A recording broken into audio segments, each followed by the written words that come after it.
Well, this is one of my most popular projects ever. But after using it around the farm over the last year, I knew I needed to make it better to serve our purposes. So today, we're gonna build Powerbox 2.0.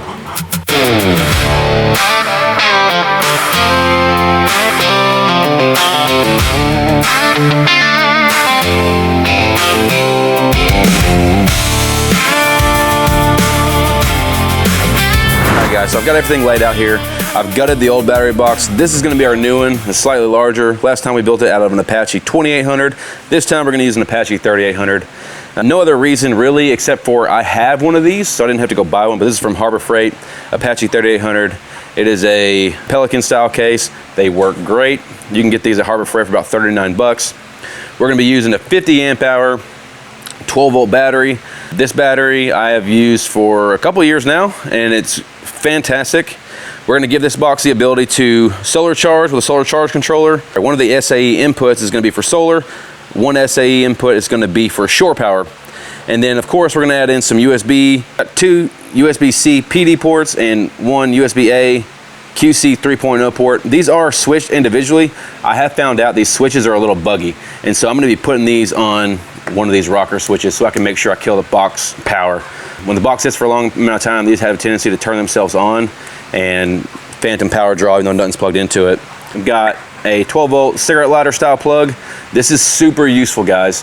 I'm not going to hardwire a inverter into this box because I can count on one hand how many times I've used an inverter with this box. It does work, but I would rather plug one into this when I need an inverter rather than hauling the weight of the inverter around inside of the box with all the heat that it creates and all that kind of stuff. We're upgrading the battery meter.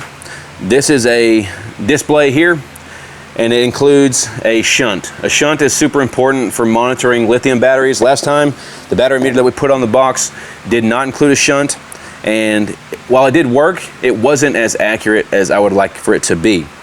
So moving on, we've got our fuse block. This is the same fuse block that we installed in the last box. I just pulled it out and we're gonna be putting it in this box. Super useful fuse blocks. Gives us a bus bar and individually fuse each of the items appropriately. Then over here, just ordered a kit of connectors off of Amazon. Comes with a tool. Super handy if you don't have one laying around. And of course, we're gonna be mounting everything in with PE foam tape. I did this, I don't know, I think it was 3 years ago when we created that last video. Shout out to those of you who saw the original video. I will throw a link up here in the corner. If you hadn't checked that out, go ahead and check it out. This is version 2.0, but PE foam tape held everything in place. I had to pry it out with a screwdriver today to get it all out here on the table for you. And so, with that being said, guys, we're just gonna kind of get into it, start wiring, see where things fit in the box. We have a lot more room inside of this box, so we can make things hopefully a little cleaner, and we'll just see how things work out. All right, so what I've done here is, you might be able to see it on camera right here. I just used a pencil and drew a straight line there, using a straight edge, straight line there, using a straight edge. That way, when we start drilling these holes in, everything lines up and looks nice. I did it on the upper third of the box. That way, underneath the plugs, there's room for the wiring inside of the case. Now, one thing I want to mention, and I learned this last time, when you carry the box, you're carrying it by the handle, right? So all the weight is down here. This is the bottom of the box. It's very important that this battery lives in the bottom of this box. This battery on the bottom and as close to center as possible. So we're gonna try to get this battery into the bottom of the box, close to middle. That's gonna help with the weight when you're carrying it, to have everything centered up so it doesn't feel all wonky and weird. So that's kind of the idea. Set that to the side. Now what we have to do is decide where everything's gonna live. So my thought is, battery down here in the center, fuse block, something like this, and we're gonna have a kind of a hard time getting those cables in there no matter which way we face it. This is our bus bar, so that's important that we can access everything there. So it might be better if we do it like this. Yeah, that'll work better. We'll have a little bit more clearance here, getting the cables in there. And then we've got all of our 12 volt connections going to be over here as far as our cigarette lighter plug, USBs, and I think I want all the inputs on the other side for the solar, shore power, and that kind of stuff. Yeah, that should be great. And then the shunt will live The shunt needs to go between the battery's negative and the negative terminal here. So this cable here will connect to here, and then from here to the negative terminal on the battery. And so the shunt will just mount somewhere right in there, and then we will have the battery meter sitting somewhere like that. I want it to be on the top, on the side, on the top, where I can easily take a glance, and have that on the same side as we have all the inputs for power. So all of our USBs and outputs are going to be here, and our inputs are going to be here. Just to show you where we're at, USB, 12-volt cigarette lighter plug. Cigarette lighter plugs on this switch, USB plugs are going to be on this switch. On the other side, we have the battery meter, and I have it facing sideways, that whenever the box is sitting down like this, I can read it easily at a distance. Then you got a SAE here, a switch here, and a SAE here. One of these SAEs is going to be for shore power, one of them is going to be for solar. Now the switch is for the solar charge controller. I want to put the switch between the solar charge controller and the battery, because when the solar charge controller has power, it's on, and that'll cause phantom draw. We don't want that. We want to only be able to turn this on when we're using the solar charge controller. And then the SAE for shore power, I have a lithium battery charger. It'll plug directly into that. But also this is going to be a SAE 12-volt output as well. I can plug anything with SAE connector into there and power it. So we got those on there. And now we just got to get the wiring done. Inside, this is what we're looking like. Not super messy yet, but it'll get there. No worries, it will get there. Again, battery, we want it to be on the bottom, as close to center as we can get it.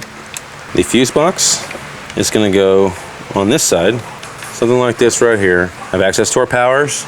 All right, let me turn the box around, give you a better view of what I'm looking at. Fuse panel is going to go here. You've got your main power going to the battery there. You've got all your power for your fuse there, and then your bus bar is here. So you've got access to everything. The only thing that's tight is this one right here, and it's only one power lead and it's already on, so that's easy. That'll connect directly to the battery, and that's that. We've got a solar charge controller that's going to go in the box, and then we've got the shunt that's going to go in the box. And again, the shunt can literally be mounted anywhere, and I'll probably do something like this, double side it to the side of the box. Charge controller can go there on the bottom of the box. This solar charge controller is Bluetooth, so there's an app for it. You can, when it's powered on, you can log on to your phone, pull the app up, and you can see what's going into the battery, what's being pulled out of the battery, how fast it's charging. It'll give you some time estimations, stuff like that. So that's pretty cool. You can get these on Amazon. Links to everything, guys, is going to be in the description below. 100% of this I bought on Amazon. I'll put links to everything. You can go build it yourself. We'll put a link to the Amazon store. They are affiliate links. They do help the channel. We just appreciate you guys watching. If you want to buy any of this stuff, it'll help. We're just going to use PE foam tape to attach everything. Works really, really great. We're going to put some on the battery.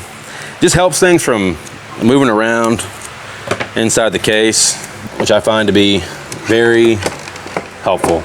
It's easy to work with. You can just tear it apart. You see I have some on the bottom of this already from the last case. Just going to throw this right on top of it. It ain't gonna hurt nothing. Press that down, peel it off, bada bing, bada boom. Literally that easy. I'm just gonna put that right there, like that. And press it down, give it a good couple presses, hold it down for a second, easy peasy. All right, get another piece for the solar charge controller. I'm gonna do it like this. Press that down right there, hold it down for a second, beautiful. A little small piece for the shunt. Mount right about there. That'll be great. Good press. Okay. All that is in the box. Battery's going to go in last. You want to get all your wiring done before you get your battery in there. Once the battery's in there, it's very tight and it's very hard to work with anything. So my preference is to get all the wiring done and just have your 2 battery leads ready, and then you put your battery in. But everything else gets wired before the battery. So makes cable management a little bit easier. All right, so the wiring inside the case is complete. We've got switches wired in for the USB plugs, the cigarette lighter, switch wired in for the solar input. We've got the shore power input, the gauge. I've got the shunt wired up. Only thing I have to do, the shunt wants a small wire. This is a very small power wire. This is gonna go to the positive terminal, and then this wire right here is gonna go to the negative terminal. This wire is going to the positive lead on the fuse block. This will go to the positive terminal on the battery as well. Those are the only connections we have to make. So we're gonna make some room in here to get our battery put in. It looks messy. Hopefully once the battery goes in, it will look less messy. I'm gonna set the battery in here. I want the battery to go this way with the terminals at the bottom so that they're as protected as they can be. So I'm gonna set up like this. We're gonna make our connections. We've got our negative lead going to the shunt. So we go right here. Just gonna screw that in. And then we have our 2 positive leads right here. I'll pull that screw out. What I'm gonna do with this is it's too small to get a connector on there good, so I'm just gonna wrap that. Okay, we got some lights turning on, so things are working. So tighten this one down. Well, okay. Guys, so I made an error in wiring. I wanted the input for the solar charge controller to be switched so that the solar charge controller, I could turn it off so it's not drawing power from the battery when it's not being used. I put the switch between the input and the solar charge controller. All I did was turn the input off. Solar charge controller was still full, still had full power. What I need to do is wire the switch in between the solar charge controller and the fuse block. So that was an error on my part. So I'm doing a little bit of rewiring here. We're gonna correct that so that this switch operates the solar charge controller on and off, not the input itself. All right, here's something we're gonna try out.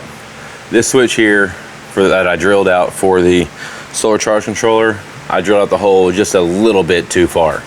And so what I'm gonna do is take some electrical tape, wrap around the switch, and hopefully take up some more space. And then of course when we get done, we're gonna go through, we're gonna silicone everything from the backside to seal it up. So I think this will be sufficient just to give it a little bit more tension. These are just held in with tension anyways. There's a plastic clip that grabs, and that's what holds it in place. So hopefully a little electrical tape take up that little bit of space and help it to fit more securely. I think that it will. That snugged it right up. That's gonna hold in place beautifully. And hook our negative battery lead back up to the battery. Get everything powered back on, and we'll get this wrapped up. Okay, there's that. We're just gonna get this battery tucked back down in here like we did before. These boxes are a lot of fun to put together. You can get really creative with them, but wire management is always the challenge. Okay, that's perfect. That tucked back in there, nice and neat. Again, this foam piece in the top of the box puts pressure on the battery, holding it still so it doesn't move around inside the case. So solar charge controller is on. You see it there. I'm gonna flip the switch and it turned off. Flip the switch, turns back on. Perfect. It works exactly the way I wanted it to. That is fantastic. All right, what do you say we go test this thing out? One of our biggest use cases lately that we've been using the powerbox for around the farm is for our pump sprayer. So we've got a 15-gallon pump sprayer on the back of the golf cart. We lately have been spraying all the fences. We have over half a mile of fence. It's a lot of weed eating if you don't spray. So we've been spraying.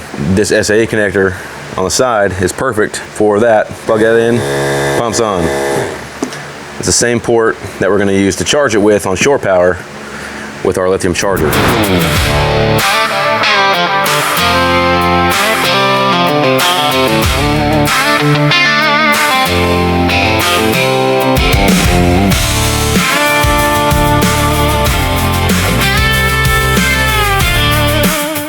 So that's the powerbox 2.0. It's improved. It has solar charging, shore charging, 12-volt outputs, USB outputs, SAE outputs, and now it's useful for all kinds of things around the farm. Like right now, I've got some light put up in a outbuilding that doesn't have any power yet. Now I can see.